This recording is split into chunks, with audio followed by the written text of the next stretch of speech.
حضرت آپ ایسے مسائل بتاتے ہیں جن میں ہماری باقی، یہ بہت اہم سوال ہے، آپ کچھ ایسے مسائل بتاتے ہیں جن میں ہمارے باقی علماء اس کے برخلاف مسائل بتاتے ہیں، مثلاً فرض نماز کے بعد اجتماعی دعا، شادی کے لیے استخارہ، اللہ صرف عرش پر موجود ہے، صلاۃ التسبیح کا مسئلہ وغیرہ وغیرہ نہیں ہے، یہ 4 مسئلے ہی ہیں، یہ وغیرہ انہوں نے اپنی طرف سے لگا لیے۔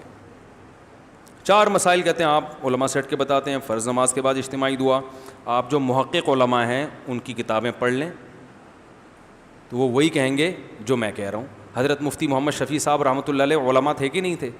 بہت بڑے عالم تھے، ان کا فرض نماز کے بعد اجتماعی دعا پر رسالہ ہے، وہ پڑھ لیں آپ۔ تو ہماری کوئی نئی تحقیق نہیں ہے بھائی، وہی تحقیق ہے، ٹھیک ہے نا۔ دوسرا، شادی کے لیے استخارہ، شادی کے لیے استخارہ قرآن و سنت میں جس استخارے کا ذکر ہے ہم وہ استخارہ بتاتے ہیں اور دلائل کے ساتھ بات کرتے ہیں۔ باقی آپ جو کہہ رہے ہیں علماء ہی بتاتے ہیں، تو بھائی جو محقق علماء ہیں وہ نہیں کہتے، آپ جو بڑے محقق علماء سے پوچھو گے وہ وہی کہیں گے جو میں کہہ رہا ہوں۔ آپ نے تو چھوٹے ادھر ادھر دیکھ لیا کچھ، کوئی مولانا ہمارے فرماتے تھے there are 3 types of maulanas, there are 3 types of maulanas, 3 قسم کے، ایک مولانا، ایک مولوی اور ایک مولوڑی۔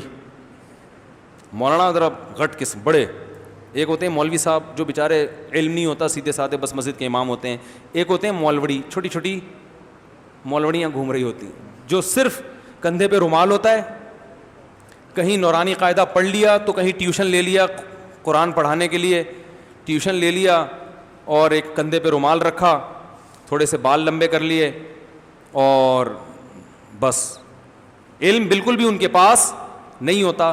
اب چونکہ لوگ ان کی داڑھی دیکھ کر ان کا احترام کرتے ہیں تو مسائل بھی پوچھتے ہیں، تو جو ان میں پرہیزگار ہوتے ہیں وہ مسائل نہیں بتاتے، بولتے ہیں بھائی علماء سے پوچھو، جو نہیں ہوتے وہ پھر فنٹرگیری شروع کر دیتے ہیں۔ اور ویسے بھی اس زمانے میں جس کے پاس علم نہ ہو، مشہور ہونے کا بہترین طریقہ استخارہ سینٹر ہے،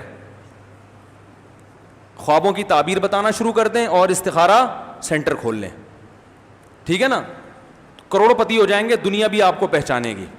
تو اب جس کے پاس علم نہیں ہوتا نا، اس کے پاس شہرت کا اس کے علاوہ کوئی راستہ ہوتا نہیں ہے، یا روحانی عامل دم درود شروع کر دے، تعویذ گنڈے، 3 کام آپ نے کر لیے تو آپ بڑے بڑے مفتیوں کو پیچھے چھوڑ دیں گے۔ پھر جو مرضی اپنے نام کے ساتھ لگا لیں، مفتی لگانا چاہیں تو وہ بھی مارکیٹ میں فری پھوکڑ میں لفظ مل رہا ہے، شیخ الحدیث کا لفظ آپ کو اگر پسند آ رہا ہے تو شیخ الحدیث لگا لیں، اس میں آپ کو یہ نام رجسٹرڈ کرانے کی بھی ضرورت نہیں ہے، سب کا ان ناموں پہ قبضہ ہے، جو اپنے نام کے ساتھ لگا لیں۔ میں ایسے لوگوں کو جانتا ہوں جنہوں نے مفتی اعظم لگایا ہوا اپنے نام کے ساتھ، ان کے پاس علم ککھ بھی نہیں ہے، بالکل فارغ ہیں علم سے، لیکن بنے ہوئے کیا ہیں پوری دنیا میں اس طرح کے لوگ ہیں۔ تو کوئی معیار تو ہے نہیں ہمارے پاس، تو وہ روحانی ٹوپی ڈرامے شروع کر کے او بڑے زبردست، تو لوگ ان کو عالم سمجھتے ہیں۔ تو صحیح عالم سے آپ پوچھیں گے تو وہ یہی کہیں گے جو میں کہہ رہا ہوں استخارے کے بارے میں۔ تیسری چیز ہے اللہ عرش پر موجود ہے، بھائی قرآن و سنت میں اللہ نے جگہ جگہ کہا ہے اللہ عرش پہ موجود ہے۔ باندی نے نبی سے پوچھا تھا، نبی نے باندی سے پوچھا تھا این اللہ، اللہ کہاں ہے؟ باندی نے کہا فی السماء، اور انگلی سے اشارہ بھی کیا، آپ نے فرمایا اس کو چھوڑ دو، یہ کیا ہے؟ آزاد ہے۔ تو اس کے بعد بھی کچھ رہ گیا کیا؟ اب لوگ کہتے ہیں وہ اس کا مفہوم وہ تھا، میں نے کہا جو اس کا مفہوم تھا ہمارا بھی وہی مفہوم ہے، ٹھیک ہے نا۔ باندی نے جس نیت سے کہا تھا انگلی سے اشارہ کر کے، ہم نے بھی اسی نیت سے کہا ہے۔ اور یہ علماء دیوبند کا بھی یہی عقیدہ ہے جو میرا عقیدہ ہے۔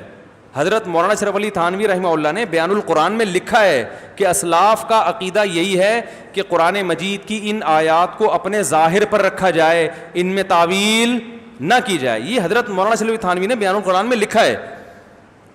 تو نہ میرا یہ عقیدہ علماء دیوبند کے خلاف ہے، باقی آپ اگر زبردستی ایک چیز سارے علماء کی طرف تھوپ کے اس کو یہ کہو گے یہی ہے اور یہی ہے، تو پھر یہ آپ کی طرف سے